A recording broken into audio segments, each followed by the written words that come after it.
I recently got the following comment. Would you consider a video on acidity? The different types, what sort of flavor in addition to acidity the types add, and when you'd be better off with a certain type of acid. For example, when would you be better off with lemon juice than pomegranate molasses? Salt and acidity are my favorite topics in the world. Of course, I'd consider a video about acidity. Here it is.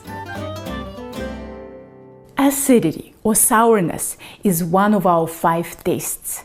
Yes, there are only 5 tastes: salty, sweet, bitter, sour, and umami. This usually comes as a surprise to people because they think they can taste apples, oranges, bananas, chocolate, etc.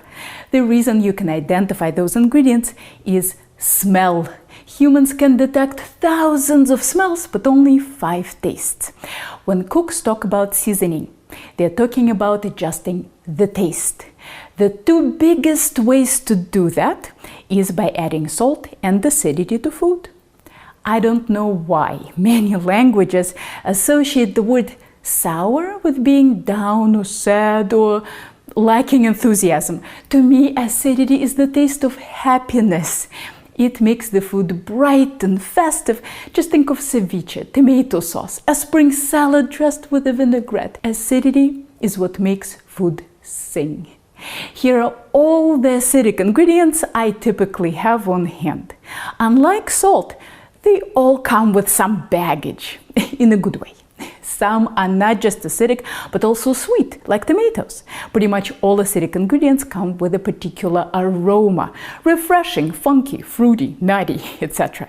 It's really the smell that taps into your food memory more than the taste. Imagine walking into New York pizza shop, or a French bakery, or a barbecue joint. It triggers a memory in you before you put anything in your mouth. If you want your dish to feel Italian, you might want to reach for tomatoes and lemons. If you want it to feel Latin American, you probably want to use limes. And if you want it to feel Middle Eastern, you probably want to use pomegranate molasses. There is no need to be a purist about any of this. It doesn't mean that you can't touch up your bolognese with a bit of pomegranate molasses. But if you want it to be reminiscent of Bologna, you might want the majority of your acidity to come from tomatoes and white wine. Besides trying to evoke a particular region, acidity can also help you evoke a particular time of year. If you're dressing a hearty dish like roasted Brussels sprouts, pomegranate molasses or balsamic vinegar might help you underscore that heartiness. If you're dressing a spring salad, you might want to use a lemon or lime to underscore its freshness. There are no rules. These are just ways to tap into people's memories and emotions. A very big question to consider when adding acidic ingredients is the timing. Do you add them in the beginning or in the end of cooking? Here I can clearly divide all my acidic ingredients into 2 big categories: beginning and the end. Tomatoes, wine, and any other alcoholic ingredients are usually added in the beginning. There are a couple of reasons for that: to evaporate the alcohol and to concentrate the flavor. Vinegars, pomegranate molasses, and citrus juice are best added in the very end. They are much more sour than tomatoes and wine, so you can only use a tiny bit. If you cook them for a while, all the aroma will evaporate into the air before you serve the dish. At that point, you might as well be using distilled vinegar. The whole reason you squeeze the fresh lemon or bought balsamic vinegar or pomegranate molasses is for their fabulous aroma, so don't let it get lost. I know this is a video about acidity, not alcohol, but any reasonable person should probably be asking me right now, why do we cook with alcohol if we want it all to evaporate? First of all, it never all evaporates. How much is left depends on how long you cook it and how deep the layer of alcohol you started with in your pan. For example, if I poured a full bottle of wine into my short ribs and put them in a 300-degree oven for 3 to 4 hours, I would have roughly 5% of the original level of alcohol remaining in the end of cooking. So if someone who is pregnant tells you that they can't have beef braised in wine, you can explain to them that the amount of alcohol in one portion is roughly equivalent to 1 teaspoon of wine. Even if they ate the entire pot of those short ribs, they'd be fine. What's interesting is the effect the alcohol has on how aromatic the dish is. Have you noticed how vanilla extract is made with alcohol and not with water? And if you want to bloom some saffron, it's best to do it in alcohol, like wine, and not in water. Alcohol's volatility makes it an amazing carrier of aromas. Basically, it encourages the ingredients to release some of their particles into the air, which then enter your nose. So when you get close to that beef stew you made with red wine, it smells so beefy. It's no surprise that Boeuf Bourguignon is so captivating and memorable. It just smells incredible. There is no need to splurge on expensive wines, because the more subtle notes of wine's own aroma will be gone after you cook it, and a cheap wine will make that beef smell just as beefy as an expensive wine. For white, I use Charles Shaw Sauvignon Blanc from Trader Joe's, better known as $2 Chuck. At the moment, my favorite red wine to cook with is this Languedoc-Roussillon table wine. It's not expensive, around $9. One thing I would warn you about is cooking with reds that are too tannic. They can taste extremely harsh and aggressive when cooked. That's why I don't like Cabernet Sauvignon in cooking. Oh yeah, I should probably explain the term tannin. That's that sandpapery feeling you get in your mouth from red wines, some more than others. White wines don't have any tannin. The tannins come from the skins of the grapes.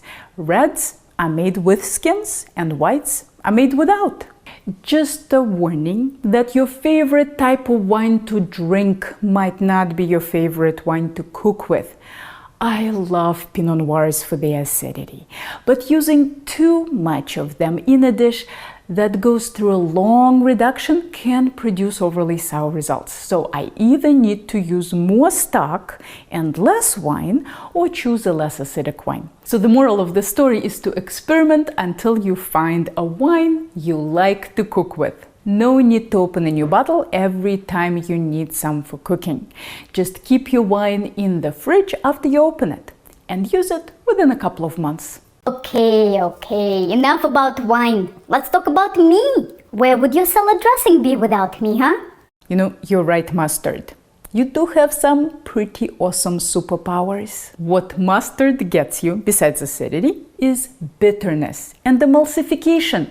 Bitterness is not a bad thing. Coffee, chocolate, arugula, those are all bitter ingredients. The key is to balance bitterness and sweetness, acidity and salt.